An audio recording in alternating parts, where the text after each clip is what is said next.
السلام علیکم ویورز، آج کا پہلا سوال ہے، ایکسپیکٹڈ ہے یہی ہونا تھا۔ دلاور حسین ہیں لاہور سے، نیلم خان پشاور سے، چودھری اے ڈی فرینکفرٹ، محمود آغا اسلام آباد۔ وہ کہتے ہیں جی کہ چودھری شجاعت حسین کے ایک خط کی بنیاد پر پنجاب اسمبلی میں ہونے والی انوکھی واردات اور حمزہ شہباز کو وزیر اعلیٰ بنائے جانے کی کوششوں پر آپ کا کیا رد عمل ہے؟ دوستو، رد عمل اس پہ کیا ہونا ہے؟ ان لوگوں کا ریکارڈ ہے سارا، مطلب کہ جیسے اقتدار میں ہے آج کل ایک بڑی وہ وائرل ہو رہی ہے، وہ دیکھیں آپ، پڑھ لیں، پتہ لگ جائے گا سارا کچھ، کہ گیانی ذیل سنگھ اور ضیاء الحق کھڑے ہیں، جنرل ضیاء الحق پیچھے اپنا نواز شریف کھڑا ہے، اور پھر ساری گفتگو لکھی ہوئی ہے، کوٹ کیا ہوا ہے سرور سکھیرا صاحب نے کہ فلاں میگزین۔ اب اس طرح کے لوگوں کا مطلب یہ انوکھی واردات کیا ہے؟ ان سے آپ کچھ بھی ایکسپیکٹ کر سکتے ہو۔ میں نے بیسیوں بار کہا، اٹس آن ریکارڈ، کہ انہوں نے 60 سال کے باپے انہوں نے نائب تحصیلدار پتہ نہیں کیا کیا بھرتی کیے اپنے پاؤں جمانے کے لیے پنجاب میں، ادروائز تو دے ور نان اینٹیز، ان کی تو کوئی نہ مالی طور پہ کوئی بہت تگڑے تھے، یہ پاکستان کے کوئی 22 خاندانوں میں سے تھے نہیں۔ اچھا، اب رد عمل اس پہ کیا ہونا ہے؟ سوائے اس کے کہ میرا ایک شعر ہے، وہ آپ نے پہلے سنا ہو تو میں معذرت خواہ ہوں، دوبارہ پڑھ لیں، لیکن اس سے آگے میرے نزدیک، اس لیے نہیں کہ وہ شعر میرا ہے، کسی اور کا بھی ہوتا تو میں یہی کہتا کہ پاکستان میں کو سمجھنے کے لیے اس سے بہتر 2 سطریں 2 مصرے ممکن نہیں۔ کیا شہر آسیب میں آنکھیں ہی نہیں ہیں کافی، یہ جادو نگری ہے، ملک شل کبھی اس نے بننا ہے۔ شہر آسیب میں آنکھیں ہی نہیں ہیں کافی، الٹا لٹکو گے تو پھر سیدھا دکھائی دے گا۔ یہ نہیں، یہاں ایک معصوم وزیر اعظم کو پھانسی چڑھا دی، یہ جس کا جو بس چلتا ہے وہ کر گزرتا ہے۔ اب دیکھتے ہیں عدالت کی طرف سے کیا فیصلہ آتا ہے، لیکن یہ مذہقہ خیز صورتحال ہے۔ یعنی پارٹی اول تو جو شجاعت بزرگ ہیں ہمارے، میں ان کے بارے میں کیا بات کرنی، وہ یہ کوئی آمر مطلق ہے، کوئی فرعون ہے؟ یہ کیا کر رہے ہو آپ؟ فری ویل ہے ان کی، اور کہیں باہر نہیں جا رہے، وہ اپنے ہی لوگ ہیں ان کے۔ یہ مذہقہ خیز صورتحال ہے۔ یہ ملک ہے بالکل جس کی لاٹھی اس کی بھینس، جس کا جہاں تک بس چلتا ہے وہ چلاتا ہے، اور فیصلے غریبوں کے، ادھر چوری کرے گا ادھر جیل، جہاں ڈکیتیاں ہوں، ڈاکے، وہاں کوئی حساب ہی کوئی نہیں۔ وہ ایک انڈین فلم کا جملہ مجھے بڑا خوبصورت لگا تھا کہ واہ جج صاحب واہ، تاریخ پہ تاریخ، تاریخ پہ تاریخ۔ یہ صورتحال ہے، اس لیے اس پہ کیا رد عمل دینا میں نے۔ یہ تو اس قابل بھی نہیں ہے کہ کوئی شریف آدمی اس صورتحال پہ رد عمل دے سکے، یہ تبصرے کے قابل بھی نہیں ہے۔ اگلا ہے جی امجد محمود ہیں لائل پور سے، تھینک یو ویری مچ امجد محمود صاحب، آپ نے لائل پور لکھا ہے، فیصل آباد نہیں لکھا، مجھے اس لفظ سے نفرت ہے۔ کیسر خان ہے سوات سے، ذیشان شاہ ہیں لاہور سے، فیصل ملک لاہور سے۔ وہ کہتے ہیں یہ جی کہ حالات یہ ہیں کہ نہ مسلم لیگ تحریک انصاف کو برداشت کرتی ہے، اور نہ تحریک انصاف کو مسلم لیگ نون کا وجود قبول ہے۔ دونوں ملک کی بڑی سیاسی جماعتیں ہیں، اگر ان کا رویہ یہی رہا تو ہم غریبوں کا مستقبل کیا ہے؟ آخر پاکستانی کس جرم کی سزا کے طور پہ جمہوریت کو بھگت رہے ہیں، جبکہ نظام چلانے کے لیے اور شاندار نظام بھی دنیا میں رائج ہیں۔ دیکھیں دوستو، پہلی بات تو یہ ہے کہ آپ میں سے جو مجھے پڑھ رہے ہیں 5 10 15 20 25 30 سال سے، وہ جانتے ہیں کہ میں اس جمہوریت پہ لگاتار لعنت بھیجتا ہوں۔ اس لیے نہیں کہ مجھے جمہوریت ناپسند ہے، اس لیے کہ یہ فراڈ ہے، یہ جمہوریت ہے ہی نہیں، یہ جمہور دشمن ایک کلب ہے، جمہور دشمن لوگوں کا، چند خاندانوں کا۔ اس نے اس کا نام، اس بدماشی کا، غنڈہ گردی کا، اس ٹھگی کا نام جمہوریت رکھا ہوا ہے، اور وہ ملک کو ایکسپلائٹ کر رہے ہیں۔ ایک بات۔ دوسری بات دیکھیں، میں نے جو نعرے دیے تھے بنیادی طور پہ جب تحریک انصاف مارز وجود میں آئی، ایک تھا حکم اللہ کا، قانون قرآن کا، رستہ رسول کا، اور پاکستان سب پاکستانیوں کا۔ اس کے گرد آج بھی پی ٹی آئی گھوم رہی ہے۔ دوسرا تھا احتساب سرعام، اقتدار میں عوام۔ یہ بات کر رہا ہوں جب پیدا ہوئی پی ٹی آئی یہ لیٹر ہیڈز پہ ہوتا تھا. ان کی نفسیات میں گھسا ہوا ہے. وہ ہو نہیں سکتا، ہو نہیں سکتا. یزیدی لشکر میں اور قافلہ حسین میں کیا مطلب اس میں ہونا ہے؟ ہاں یہ بھی اگر اس کا حصہ بن جائیں تو پھر مبارک ہے، پھر ٹھیک ہو. میں تو نہیں اس کا حصہ بنوں گا،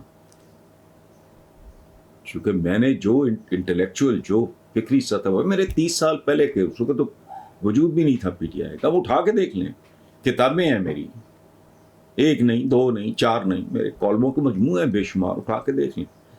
میں نے جو ایک فکری ڈھانچہ جو بنایا تھا اس کو عملی اور سیاسی شکل دی عمران خان نے. آج وہ ایک ریالٹی ہے، لیکن اگر کل یہ پھر ادھر ہی پلٹ جاتے ہیں، میرا تو ان سے ویسی نفرت ان کے ساتھ ہو جائے گی. نہیں ہو سکتا. میں نے کہا نا آپ کو، یزیدی لشکر کا حسینی قافلے کے ساتھ کیسے ہو سکتا ہے؟ باقی رہ گئی ہار جیت. تو کچھ کی جیت اس ملک میں اب عوام کی جیت ہے، کچھ کی ہار عوام کی ہار ہے. باقی یہ بھی زندگی کا حصہ ہے. وہ کہتے ہیں کہ مالی دا کم پانی لانا پر پر مشکاں لاوے، مالک دا کم پھل پھل لانا لاوے یا نہ لاوے. یہ میں لکھ بھی چکا ہوں. ضیاء شاہد صاحب اس وقت زندہ تھے جب میں نے خبریں کے لیے کالم لکھنا شروع کیا. 33 سال ہو گئے، مجھے یاد سن بھی نہیں یاد اب. تو وہ میرے پاس آئے ماڈل ٹاؤن میرے گھر، چونکہ میں ان کا رائڈر آ کے لے جاتا تھا. اس زمانے میں فیکس نہیں تھا میرے پاس. وہ لے جاتا تھا گھر سے آگے رائڈر ان کا کالم. وہ ایک دن ان کا فون آیا کہ ناشتہ آپ کے ساتھ کرنا ہے. میں نے کہا جی بسم اللہ. وہ 138 ہے ہمارا وہ گھر جہاں ہم رہتے تھے. وہ تشریف لے آئے. بات کرتے کرتے انہوں نے کہا کہ حسن صاحب آپ اتنا خوبصورت لکھتے ہیں، آپ اپنے آپ کو، مجھے ڈر ہے کہیں ضائع نہ کر بیٹھے. میں نے کہا جی کیسے؟ تو کہتے اس ملک میں 2 ہی قوتیں ہیں، ایک پیپلز پارٹی، ایک اینٹائی پیپلز پارٹی. یعنی اس وقت نون لیگ نہیں کہلاتی تھی، یہ پتہ نہیں جو بھی تھا یہ. تو آپ نے دونوں کو ٹیک آن کر لیا، دونوں کو سینگوں پہ رکھ لیا آپ نے، تو آپ کو پڑے گا کون؟ مجھے ان کی پوری انفیکٹ بات سمجھ نہیں آئی. تو میرا امیجیٹ جواب یہ تھا، میں نے کہا میری کو روٹی روزی ہے، میں لعنت بھیجتا ہوں، میں لکھتا ہی نہیں، جھوٹ نہیں لکھوں گا. یہ دونوں مین سٹریم پارٹیز جو ہیں وہ یہ پاکستان کی شارک میں ان کے دانت گڑے ہوئے ہیں. تو آپ کہنا ہے مجھے کو پڑے گا نہیں پڑے گا، وہ بھاڑ میں جائے. میں نے کہا کہ میرا کوئی واحد ذریعہ روزگار تو ہے ہی نہیں یہ. تو میں نے کہا جی اچھی سے اچھی تنخواہ بھی میرے پاس اس زمانے میں مرسڈیز ہوتی تھی.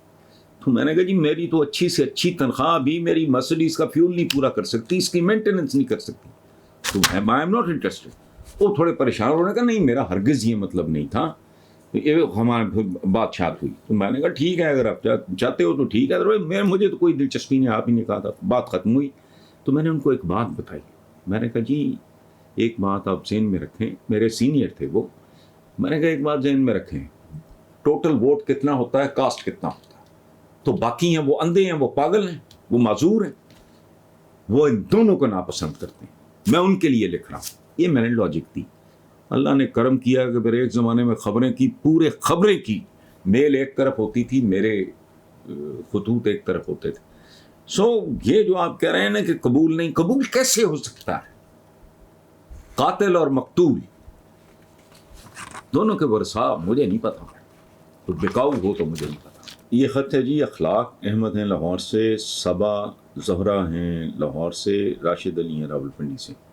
وہ کہتے جی ابھی سپریم کورٹ نے کوئی حتمی فیصلہ نہیں دیا، مگر مریم نواز نے تنقید کی بھرمار کرتی ہے.